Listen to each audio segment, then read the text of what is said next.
We are learning chapter 6, class 8. आणि 6th chapter मधला हा शेवटचा पॉइंट आहे cyclone. Cyclones are large storms that form over warm ocean water.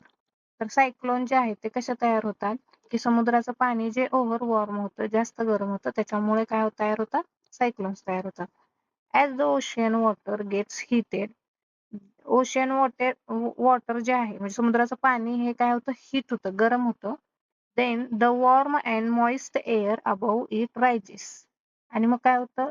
गरम वारं म्हणजे आता सपोज समुद्र आहे आणि त्याच्या वरचं जे म्हणजे पाणी जे आहे समुद्रात ते गरम होणार आहे आणि गरम झाल्यामुळे काय होणार आहे? पाण्याच्या वाफा अशा वरच्या बाजूनी जातात.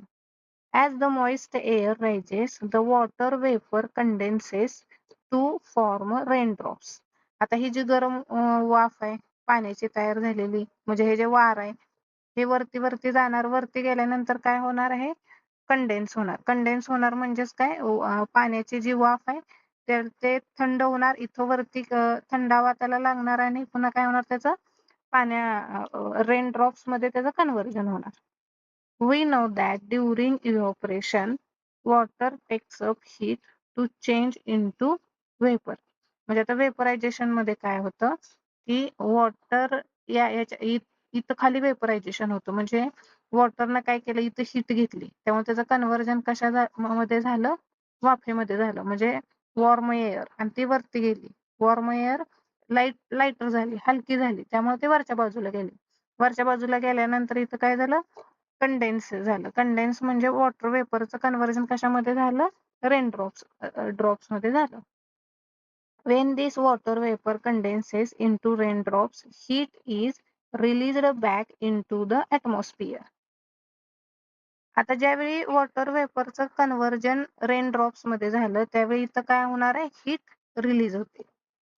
This causes further warming of the ascending air, leading it to rise even further, creating an even lower pressure. तिथं थोडं लक्ष द्या. आता आपण काय पाहिलं? समुद्र आहे. समुद्राचं जे पाणी आहे त्या पाण्याच्या इथं पहिली स्टेप काय झाली? इव्हॅपोरेशन झालं. म्हणजेच काय झालं? इथलं पाणी काय झालं? गरम झालं. हीटमुळं गरम झालं. गरम झाल्यानंतर इथला जो वॉर्म एअर आहे ती या पद्धतीनं वरती जायला लागला, वरच्या बाजूला गेल्यानंतर काय झालं? इथल्या वरच्या भागात गेल्यानंतर तिथं काय झालं? कंडेन्स झालं. कंडेन्स झालं म्हणजे काय झालं? हे जे गरम वारं आलेलं होतं त्याचं कन्व्हर्जन कशामध्ये झालं? रेन ड्रॉप्स मध्ये झालं. आता ज्यावेळी हे रेन ड्रॉप्स मध्ये कन्व्हर्जन झालं त्यावेळी हे वारं वरती जाताना ह्याच्यामध्ये काय होती? हीट होती. ती हीट इथं काय झाली? रिलीज झाली. कारण की रेन ड्रॉप म्हणजे इथं थंडावा लागला, हीट बाहेर पडली आणि हीट बाहेर पडल्यामुळे ती वाफ जी आहे ते वाफेचं रूपांतर कशामध्ये झालं? पाण्यामध्ये झालं. आता इथं इथं हीट निर्माण झाल्यामुळं इकडं बाहेरच्या बाजूचं जे इथल्या बाजूला जी एअर आहे, इथली जी एअर आहे ती काय झाली? ती एअर परत त्या एअरला ती हीट मिळाली आणि ती एअर पुन्हा आणखीन वरती वरती वरती वरती गेली. Of ascending air leading it rise even further, म्हणजे अजून वरच्या, असेंडिंग म्हणजे वरच्या बाजूला, अजून वरच्या बाजूला ती गेली. Creating an even lower pressure. आणि इथल्या एअरला हीट मिळाल्यामुळे इथं लो प्रेशर क्रिएट झालं आणि इथली एअर अजून वरच्या बाजूला गेली. Air from the surrounding regions rushes in and it also starts rising. त्यामुळं काय होतं की याच्या आजूबाजूची जी एअर आहे ऍटमॉस्फिअर मधली एअर जी इथं येते ती एअरला हीट मिळणार, तिथं लो प्रेशर क्रिएट होणार आणि ते एअर परत वरती अजून वरच्या बाजूला जाणार. म्हणजे थोडक्यात समजून घ्या की इथलं समुद्राचं पाणी, ही पाणी जे आहे ते हीट झालं, गरम झालं म्हणजे इथं काय झालं? या वाऱ्यामध्ये हीट आहे, मग इथल्या वाऱ्यामध्ये हीट आहे. आता इथल्या थोड्या अंतरावर वरती गेल्यानंतर पुन्हा याचं कन्व्हर्जन कशामध्ये झालं? रेन ड्रॉप्स मध्ये झालं म्हणजेच कंडेन्स झालं. इथं खालच्या बाजूला काय झालं? इव्हॅपोरेट झालं. इथं पुन्हा काय होणार आहे? इथं हीट रिलीज झाल्यामुळं इथं जे ऍटमॉस्फिअर मधली जी एअर आहे ती एअर पुन्हा काय होणार? हीट होणार. हीट व्हायला लागल्यानंतर ती एअर लो प्रेशर क्रिएट होणार, कारण की इथं पुन्हा लो प्रेशर क्रिएट होणार, कारण की ही एअर परत वरच्या बाजूला जाणार. पुन्हा थोड्या अंतरावर वरती गेल्यानंतर परत तीच प्रोसेस होणार. असे जी एअर आहे ती वरच्या बाजूला जात राहते. म्हणजे थोडक्यात हे चित्र कसं तयार होतं, की हे अशा पद्धतीनं म्हणजे जसं हीट लागत राहील तसं हे वरच्या बाजूला एअर जाणार. इथं खाली समुद्राचं पाणी, इथून हीट मिळाली, वॉटर वेपर वरती इथं गेल्यानंतर इथून कंडेन्स होऊन वॉटर वेपर खाली आल्या, पण सॉरी रेनड्रॉप तयार झाले. पण इथं काय झालं, परत हीट रिलीज झाली. हीट रिलीज झाल्यानंतर पुन्हा इथली एअर आहे ते वरच्या बाजूला गेली. इथं एअर गेल्यानंतर इथं पुन्हा आणि काय झालं, कंडेन्स होऊन रेनड्रॉप्स आले. पुन्हा इथं हीट रिलीज झाली. परत वरच्या बाजूला अजून एअर्स. तर अशी ही जी प्रोसेस आहे ही अशीच कंटिन्यू राहते. पण ही अशा बाजूनं अशा पद्धतीनं गोलाकार गोलाकार गोलाकार असं हे वारं वाहत जातं. तर हे जे वारं असं गोलाकार का वाहतं, तर earth's rotation causes the moving air to spin. कारण की अर्थचे रोटेशन आहे ना, की राऊंड राऊंड अर्थ गोल गोल फिरत असते, तर त्याच्यामुळे हे अशा पद्धतीचं रोटेशन त्या विंडला सुद्धा म्हणजे त्या पद्धतीनंच ती विंड सुद्धा रोटेट होत राहते. This cycle is repeated, resulting in the creation of a very low pressure area with high speed winds revolving around it. मग अशा पद्धतीने ही सायकल रिपीट होत राहते आणि हाय स्पीड विंड्स तयार होत जातात.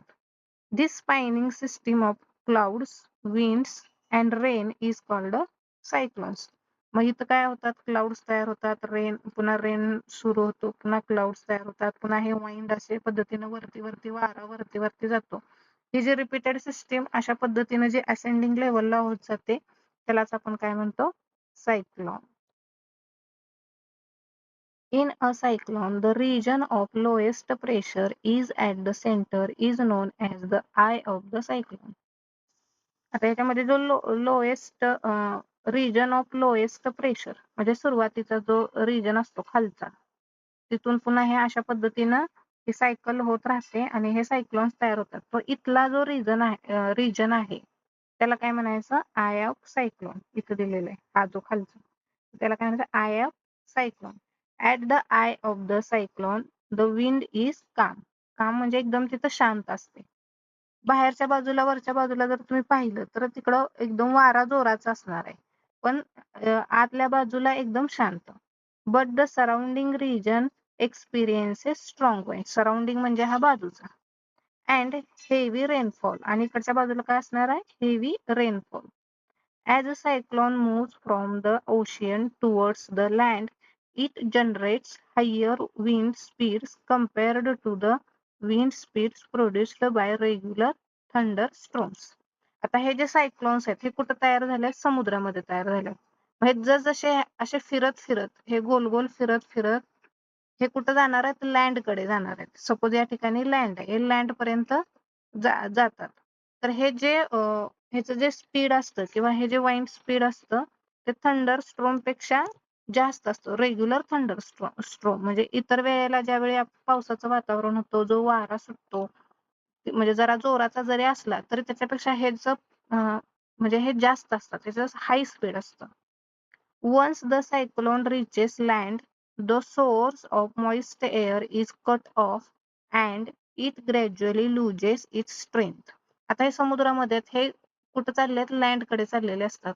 हे लँडकडे जात असताना काय होतं, ज्यावेळी त्या लँडच्या रिजन मध्ये येतात त्यावेळी काय होतं, moist air is cut off. Moist air म्हणजे कट ऑफ होते म्हणजे काय होतं, कारण की तो समुद्राचं पाणीच संपतं ना. इथं काय पाहिजे, त्यांना पाण्याची वाफ व्हायला पाहिजे सुरुवातीला, तर इथं पाणीच संपतं.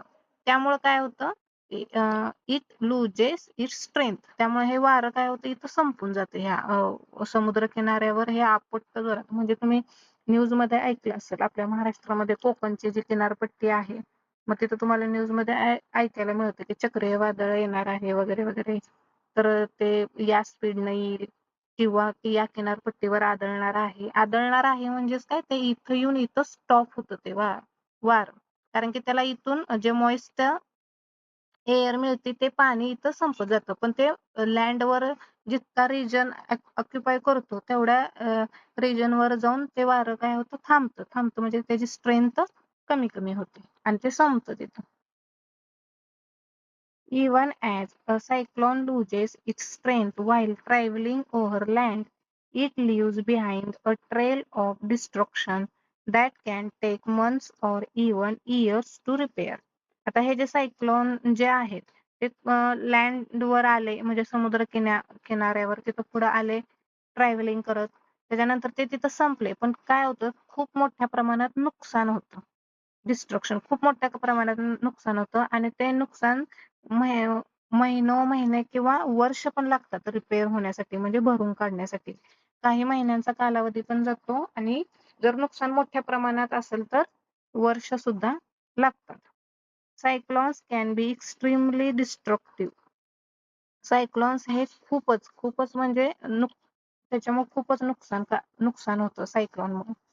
For example, the Amphan cyclone in 2020 had peak wind speeds of 270 km/h. म्हणजे 270 किलोमीटर होतं पर आवरला, म्हणजे इतकं स्पीड होतं त्या वाऱ्याचं. Strong winds during a cyclone push ocean water towards the shore, creating a wall of water that can be as high 3 to 12 meters. आता हे जे स्ट्रॉंग वाइंड्स जे आहे ते काय करतं, समुद्राचं जे पाणी आहे ते समुद्र किनाऱ्यावर असं पुढच्या बाजूला ढकलतं. त्यामुळे त्या लाटा अशा खूप मोठ्या येतात. मग त्या एवढ्या मोठ्या असतात की 3 to 12 मीटर्स इतक्या लांबीच्या, एवढ्या लांब त्या लाटा समुद्राच्या पाण्याच्या तयार होतात. This surge of water can flood coastal areas and even areas far from the sea. मग त्याच्यामुळे काय होतं, तर कोस्टल एरिया म्हणजे जो त्याच्या समुद्र किनाऱ्याच्या जवळचा जो भाग आहे तिथं काय होतं, तिथल्या ज्या आजूबाजूच्या नद्या असतील किंवा तो भाग आहे त्याच्यामध्ये पूर वगैरे येतो.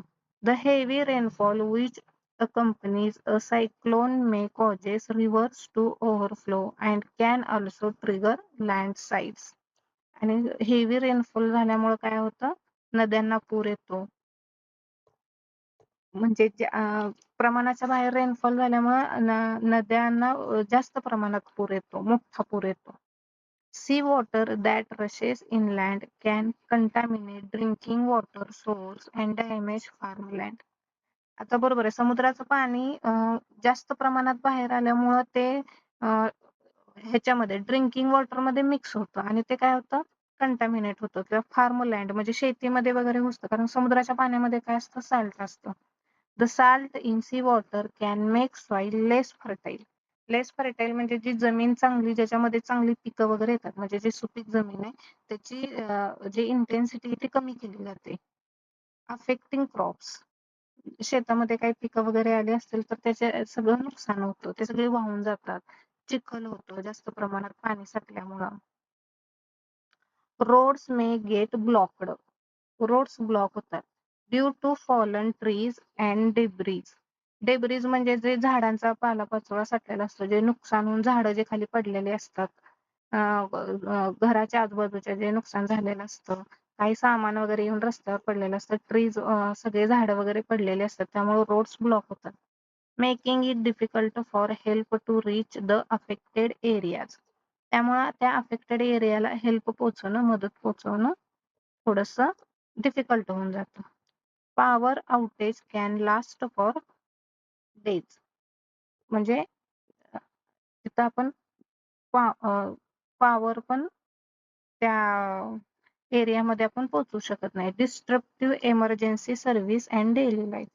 जी एमर्जन्सी सर्व्हिस आहे, म्हणजे फॉर एक्झाम्पल लाईट असेल, टेलिफोनची सर्व्हिस आहे, पुन्हा ट्रॅव्हलिंगचं जे काय असेल ते, पुन्हा ह्याच्यासाठी फूड वगैरे, वॉटर, पाणी पिण्यासाठी वगैरे ते सगळं डिस्टर्ब होऊन जातं, त्याचं नुकसान होऊन जातं. त्यामुळे त्यांची डेली लाईफ जी आहे ती पूर्ण डिस्टर्ब झालेली असते.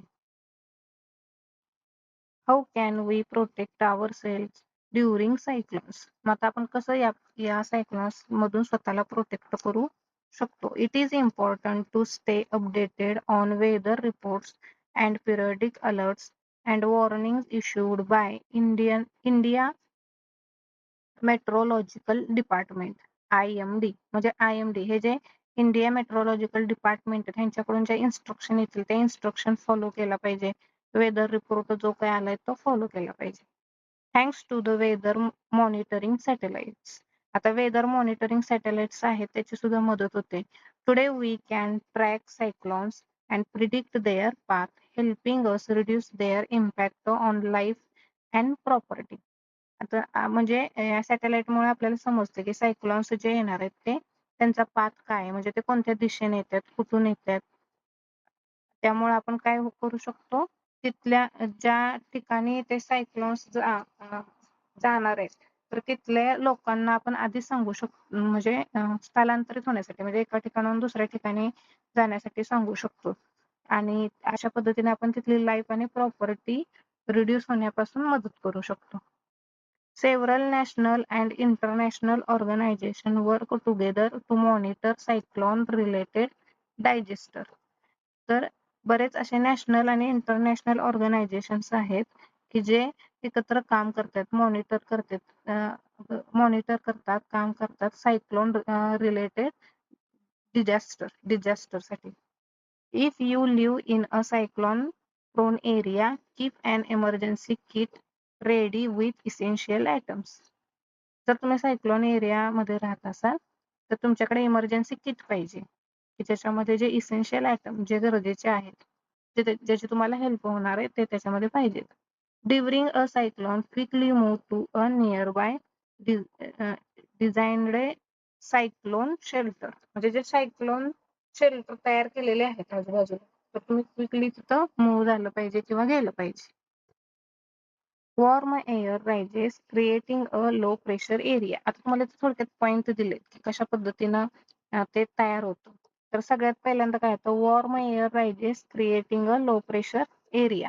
म्हणजे इथं सुरुवातीला खाली काय होतं, लो प्रेशर एरिया तयार होतो, लो प्रेशर एरिया. कारण की एअर वॉर्म होते आणि ते वरच्या बाजूला जायला लागते air. Cool air rushes to occupy the low pressure area.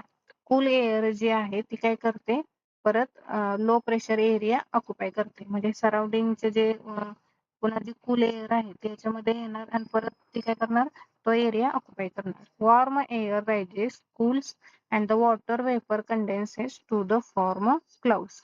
परत ही एअर वरती जाणार, इथं गेल्यानंतर इथं क्लाउड्स तयार होणार. Bigger water drops in the clouds fall to the ground as rain, hail or snow. आणि जे वॉटर ड्रॉप तयार होतात ते पुन्हा रेनच्या स्वरूपात ते खाली जमिनीवर येतात. Positive and negative charges are created in the clouds by strong winds blowing upward and downward. म्हणजे क्लाउड्स मध्ये पॉझिटिव्ह निगेटिव्ह सायन्स चार्जेस तयार होतात की ज्याच्यामुळे काय होतं, हे म्हणजे, आणि हे कशामुळे तयार होतात की अपवर्ड अँड डाऊनवर्ड डिरेक्शन. जे अपवर्ड आणि डाऊनवर्ड डिरेक्शन आहे विंड ब्लोईंगची, त्याचं घर्षण होऊन काय तयार होतं, पॉझिटिव्ह आणि निगेटिव्ह चार्जेस तयार होतात. When positive and negative charges meet, they cause lightning. आणि ज्यावेळी हे पॉझिटिव्ह निगेटिव्ह चार्जेस भेटतात त्यावेळी काय होतं, लाइटनिंग म्हणजे विजा चमकतात. Lightning may occur within a cloud, between clouds और between a cloud and the ground. म्हणजे एखादा क्लाउड आहे तर त्या क्लाउडच्या मध्ये पण विजा चमकू शकतात, लाइटनिंग होऊ शकतं, किंवा दोन क्लाउडच्या मध्ये होऊ शकतं, किंवा लँड आणि क्लाउडच्या मध्ये होऊ शकतं. Under certain weather conditions storms may develop into cyclones. आणि जर सर्टन कंडिशन वेदर कंडिशन मिळाली स्टॉर्म्सला म्हणजे वाऱ्याला, तर त्याचं कन्व्हर्जन किंवा ते डेव्हलप कशामध्ये होतात, सायक्लॉन्स मध्ये डेव्हलप होतात. Snapshots. Pressure is defined as a force per unit area. आता या चॅप्टरचे पॉइंट वाईज जे महत्वाचे पॉइंट आहेत ते तुम्हाला इथे दिलेले आहेत. तर सगळ्यात पहिल्यांदा pressure is defined as force per unit area. Pressure आपण force per unit area define करतो. The SI unit of pressure is newton per metre square. SI unit काय? Newton per metre square and it is also called pascal. Liquids and gases exerts pressure on the wall of a container. कंटेनरच्या वॉलवर सुद्धा काय liquid आणि gas काय करतात? Pressure exert करतात. The pressure exerted by the air around us is known as atmospheric pressure. आपल्या आजूबाजूला जे air कडून प्रेशर एक्झर्ट केलं जातं त्याला आपण काय म्हणतो? Atmospheric pressure. Differences in air pressure causes winds to blow. Difference म्हणजे लो प्रेशर, हाय प्रेशर हे ज्यावेळी तयार होतं विंड्स मध्ये त्यावेळी काय होतं? विंड्स टू ब्लो म्हणजे वारा व्हायला लागतो. Warm air rises creating a low pressure area. आता वॉर्म एअर रायजेस म्हणजे अशा वरच्या बाजूने चालल्या की काय होतं? लो प्रेशर एरिया तयार होतो. तो खालचा जो एरिया आहे तो लो प्रेशर एरिया तयार होतो. Cooler air from surrounding higher pressure regions move into its place. त्याच्या आजूबाजूचा जो हायर प्रेशर एरिया आहे तिथली जी एअर कूल आहे ते कुणीकडे जाते? त्या लो प्रेशर एरियाकडे जाते. Important requirements for the formation of thunderstorms are moisture and strong winds. तर मॉइश्चर आणि स्ट्रॉंग वाइंड्स मुळे काय होतं? थंडरस्टॉर्म्स तयार होतात. Strong winds moving upward and downwards facilitate rubbing of ice particles with water droplets causing electric charges to develop in clouds. आता हा जो स्ट्रॉंग विंड तयार होतो तो मूव्ह व्हायला होतो upward and downward direction. Upward आणि डाऊनवर्ड डायरेक्शन ज्यावेळी मूव्ह व्हायला लागतो त्यावेळी तिथं काय तर रबिंग होतं. रबिंग झालं की प्लस आणि मायनस चार्जेस तयार होतात आणि त्याच्यामुळे हे इलेक्ट्रिक चार्जेस तयार होतात. Collision of electric charges within a clouds or between clouds or between a cloud and the ground causes lightning. मग हे जे चार्जेस आहेत ते एकदम एकमेकांना भेटतात किंवा मीट होतात. म्हणजे काय होतं?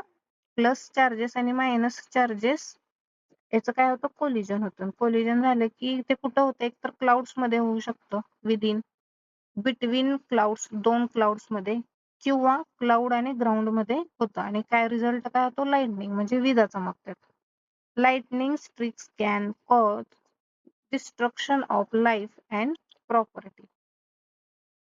म्हणजे लाइटनिंग मुळे काय होऊ शकतं? लाईफ आणि प्रॉपर्टी धोक्यात येऊ शकते म्हणजे नुकसान होऊ शकतं. Lightning conductors protect buildings from the effect of lightning. Lightning conductor आपण यूज करू शकतो. त्याच्यामुळं आपण लाइटनिंग पासून संरक्षण मिळवू शकतो. The India meteorological department IMD constantly monitors cyclones and thunderstorms in India. हे काय करतात? कंटिन्यू मॉनिटरिंग करतात सायक्लॉन्स आणि थंडरस्टॉर्मचं आपल्या इंडियामध्ये, की जेणेकरून हे सायक्लॉन्स जर येणार असतील तर तसे इन्स्ट्रक्शन तिथल्या एरियातल्या लोकांना, आजूबाजूच्या एरियातल्या लोकांना देता येतील आणि ते दिल्यामुळं होणारं जे नुकसान आहे ते नुकसान टाळता येईल. तर हा चॅप्टर इथं संपलेला आहे. तुम्हाला चॅप्टर कसा वाटला, एक्सप्लेनेशन कसं वाटलं कमेंट मध्ये सांगा. आणि या चॅप्टरच्या आधीचे पण जे व्हिडिओज आहेत त्याचे लिंक्स डिस्क्रिप्शन बॉक्स मध्ये दिलेले आहेत, ते तुम्ही पहा. थँक्यू.